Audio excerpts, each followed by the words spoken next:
Hello everyone. Well, today we're going to look at slope fields. Slope fields are also called vector fields or direction fields. They're graphical representations of differential equations. So you can use slope fields to visualize the family of solutions to a first order differential equation without having to actually do the calculus and the algebra involved in solving the differential equation. For example, over here we have pictured the slope field for the differential equation dy dx equals y. At every point, the slope is equal to the y coordinate. So when y is -1, all along here, the slopes are going to be -1, whatever the y value is. Okay, and this allows us to visualize some of the solutions. We can see that there's going to be a solution right around that looks like that. Okay, so we have a solution. You can visualize the family of solutions with all those plus c's at the end. Okay, and we can draw as many of these little line segments as we need to or we want to show all the slopes of all the possible curves. And this slope field will show the general shape of all the solutions. In order to sketch a particular solution, you would have to have an initial condition. Let's take a look at an example. So here we have a differential equation dy dx equals 2x. This is one we can solve algebraically. What has a derivative of dy dx? That would be y. What has a derivative of 2x? That would be x squared. But remember, we also have to add the constant. Now this right here, this is a family of parabolas, right? Because it could be y equals x squared, y equals x squared plus 1, y equals x squared plus 2, y equals x squared minus 10. Any constant. Now, we're going to use this differential equation and we're going to create the slope field. So I've set up a table here and we have a graph with these little dots. We're going to draw the little tangent lines at all these dots. Now, if we look, our x's seem to be going from -3 to +3. Right? So we're going to have x's are -3, -2, -1, 0, 1, 2, and 3. And we want to find the slope for each of those x values. And remember, dy dx in this example is 2x. So if x is -3, then our slope is -6. If x is -2, 2 times -2, our slope is -4. If x is -1, our slope is 2 times -1, or 2. When x is 0, our slope is 2 times 0, or 0. When x is 1, our slope is 2 times 1, or 2. When x is 2, our slope is 2 times 2, which is 4. And when x is 3, our slope is 2 times 3, which is 6. Now we have to draw these short little tangent lines that have these slopes. Now I always like to start with the easy one. I'm going to start right here in the middle.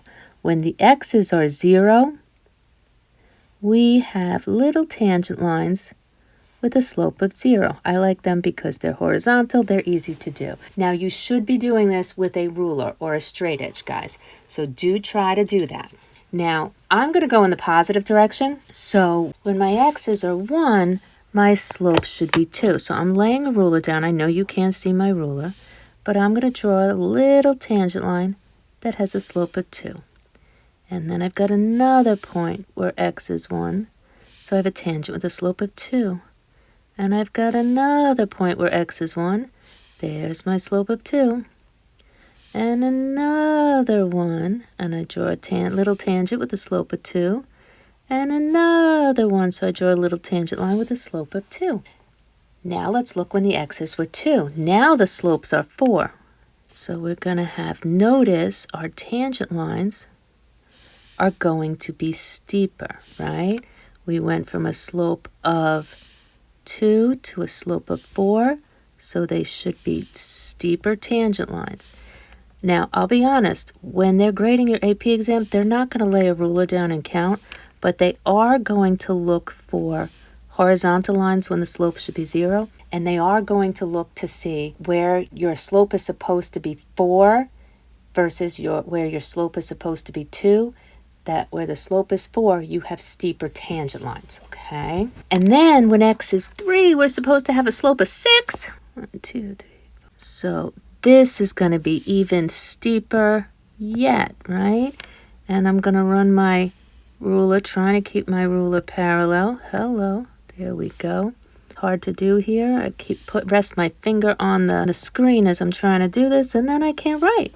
That makes it difficult. Now we also have to do the negatives. We did the hard work already. Now let's go where x's are -1, and we're going to draw all these little tangent lines so that they have a slope of -2. And that's another thing that they will look for, that when you're supposed to have positive slopes, you have tangent lines with positive slopes that are increasing. When you're supposed to have negative slopes, that you have tangent lines that are decreasing. Okay, so make sure you careful with your positives and negatives. And then when my x's are -2, I'm supposed to have a slope of -4. So I'm going to get steeper in the negative direction, right? So this should be steeper in the negative direction for all the points where x is -2. And then when x is -3, I'm supposed to have a slope of -6, so it should be even steeper still. And this should allow us to visualize the shape of the curve. You can actually see where the parabolas are, right? Now what we're going to do is we're going to go to our calculators, and I'm going to show you the document, the TI-Nspire document called slopefield.tns, and we're going to graph this same slope field on the calculator. So here you can see I have this document slope fields, and on page 1.2 it's going to tell us to define our differential equation, and then on page 1.3 we'll be able to see our slope field. Now notice it already says here define g of xy equals 2 times x, and then it says done. That means all you have to do, and you can do this for any slope field you want, it's define. You just type it, put a space. Now the space, you see where it is on the bottom right there?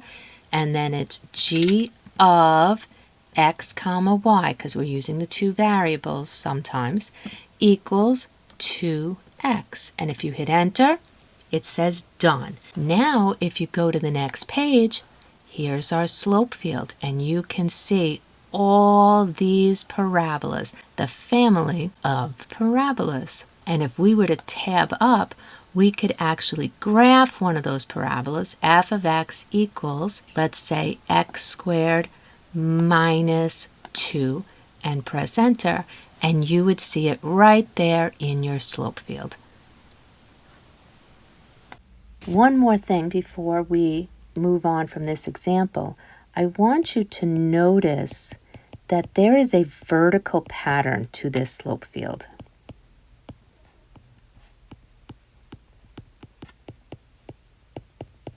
Notice how all the tangent lines up and down have the same slopes. That's what I mean by a vertical pattern. That is because dy dx depends only on x, right? And if you were to graph an x equals a number, that would be a vertical line. So if there's a vertical pattern in your slope field, it means dy dx is dependent only on x, and you won't have a y in that differential equation. Now, what if it's a differential equation that we don't know how to solve algebraically? At least not yet. Doesn't mean I won't teach you later how to solve it algebraically. But for instance, if we have dy dx equals -x over y, that's not one that right now we know how to solve algebraically. We will know how to do that by the end of this unit. So the first thing we're going to do is we're going to compute dy dx at each of these set of points and answer some questions. So here we go. Let's consider the point 1, 1. Now remember, dy dx is the negation of x over y. So that would be -1 over 1 or -1. If we have the next point is -1, 1, we would have the negation of -1, which is +1, divided by 1, we have 1. If we have -1 over -1, that's 1, but then we have to negate it, so we're going to have a -1 again. Now with the point 1, negative 1, we would have the negation of 1 divided by negative 1, and we have 1. Now notice dy dx is positive. When did we have positives? We had a positive 1 here and a positive 1 here. This point, what quadrants are these points in? The point negative 1, 1 is in quadrant 2, and the point 1, negative 1 is in quadrant 4. When was the slope negative? Well, the slope was negative here and here. So when the point was 1, 1, which is in quadrant 1, and when the point was negative 1, which is in quadrant 3. That can help us when we're looking at a slope field, that all the slopes will be positive in quadrants 2 and 4, and all the slopes will be negative in quadrants 1 and 3. Let's look at some more points. We're going to find dy dx. Now remember, dy dx, I'm going to write it down here again, because as I scroll, it disappears. Negative x over y. And we've got the point 1, 0. Now, anytime this y value is 0, the bottom of our fraction is going to be 0, which means it's going to be undefined, which means there is no slope. What kind of tangent line has no slope? That would be a vertical tangent, right? Okay, so we don't want that though. Vertical, or we do need to know when that happens. Vertical tangents. All right, what happens if x is 0? If the x is 0, that means the top of the fraction is 0, and the whole fraction would be 0. Right? If the bottom of the fraction is 0, that's undefined. If the top of the fraction is 0, that's when you get 0. So now there's two questions. Write an equation that would describe when the slope is undefined. The slope is undefined when y equals 0. And by the way, y equals 0 everywhere on the x-axis. When will the slope be 0? That was when we had x is equal to 0. And when is x equal to 0? That's on the y-axis. Okay, let's see what else we have in store here. Now we're going to think about these values. If we have the point 1, 1, we're going to have the negation of 1 over 1. That's negative 1. If we have the point 2, 2, that's the negation of 2 over 2. That's also negative 1. If we have the point negative 1, negative 1, that's the negation of negative 1 over negative 1. That's negative 1.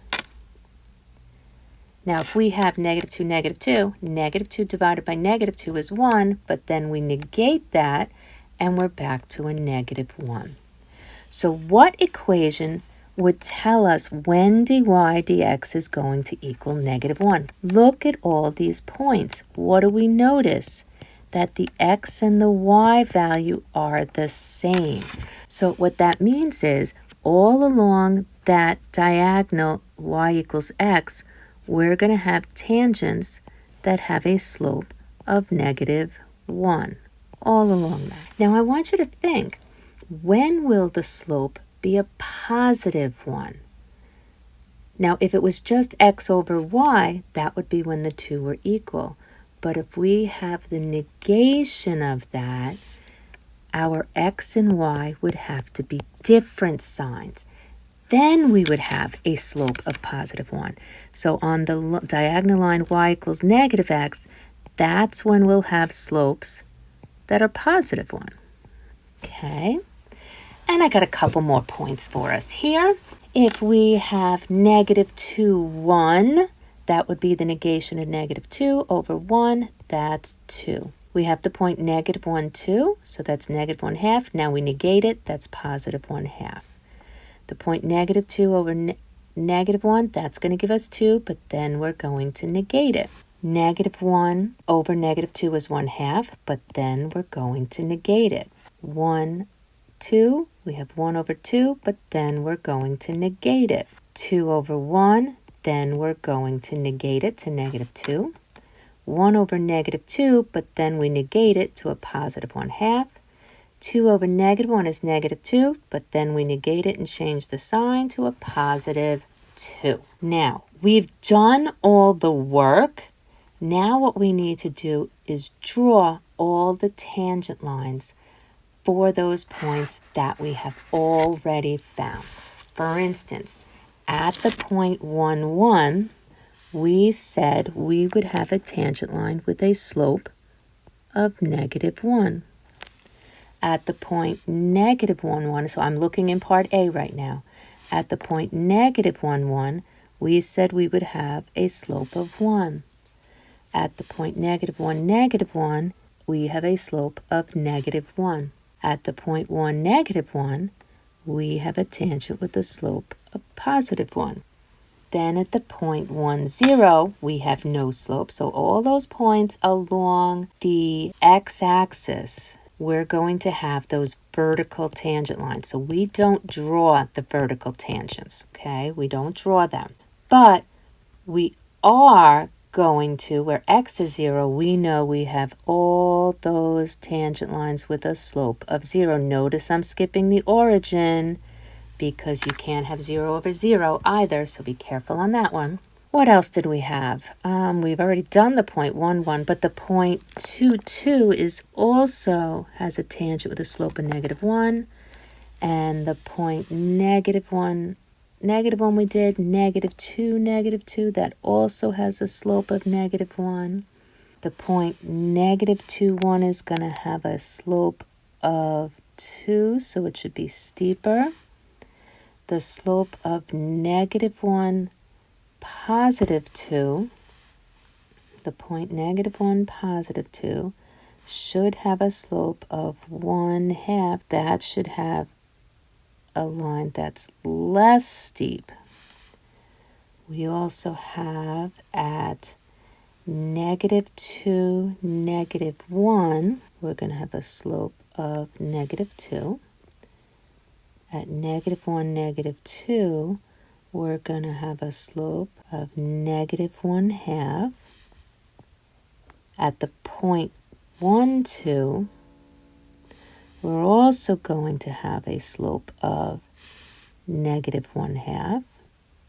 At the point 2, 1, we're going to have a slope of -2.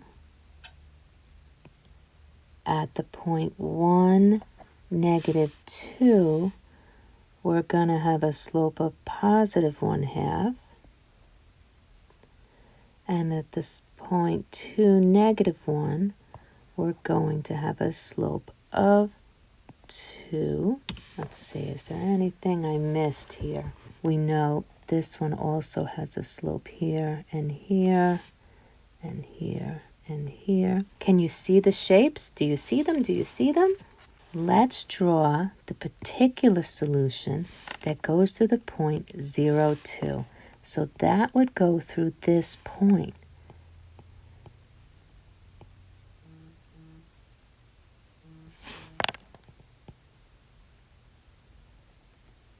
Do you see the shape yet?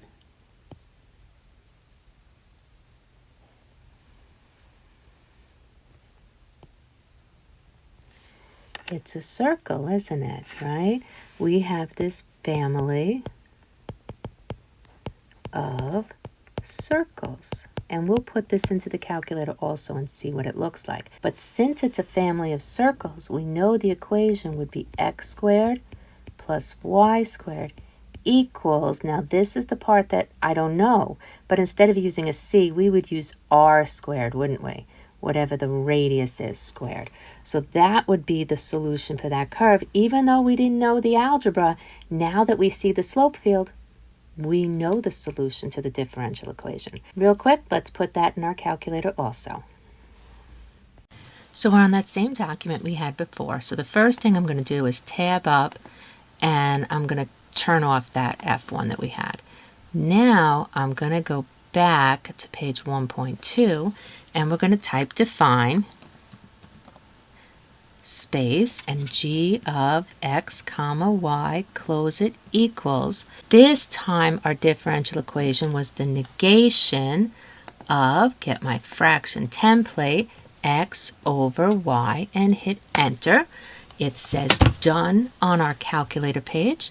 Now we look, and here is our slope field with the family of circles. Okay, so far so good. Hope it helped, guys. See you soon.